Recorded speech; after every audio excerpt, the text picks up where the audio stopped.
At eto na nga mga guys, after nating mamalingkin ng mga chichirya, ayan, nagpahinga lang ng konti Daddy Jepo nyo at eto, pansinin nyo naman, dali-dali ko nang aayusin ng mga to. So mabilis ang pag-ayos na lang to mga guys, hindi ko na ipapakita lahat at baka kayo ay mainip.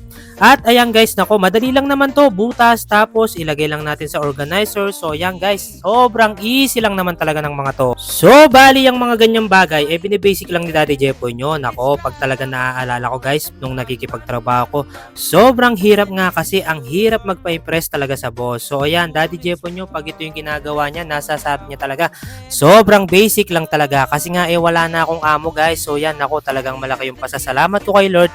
Kahit papano binigyan niya ako ng ganitong business. Oo, matrabaho, pero okay lang guys kasi nga sariling negosyo ko naman ito.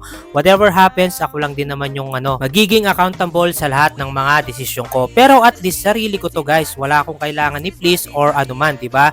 So sobrang nakaka-proud lang talaga guys. So yan, pansinin niyo 'di ba, tayong mga nagsasari-sari store, halos ulit-ulit lang naman yung ginagawa natin. Pero pinaka-importante sa lahat, flexible yung time natin. We can do whatever we want, 'di ba? Yung kung kailan tayo gustong mamalengke, kailan tayo pwedeng mag-stock, pero as much as possible, syempre pag nagsasari-sari store tayo, laging meron talaga dapat. Yun yung pinaka-purpose natin, yung matulungan din natin yung community natin, especially sa mga essentials. So yan guys, naku, ang dami ko na namang nasabi guys. Actually talaga, Daddy Jepo nyo, sobrang dami ng experience nung nakikipagtrabaho.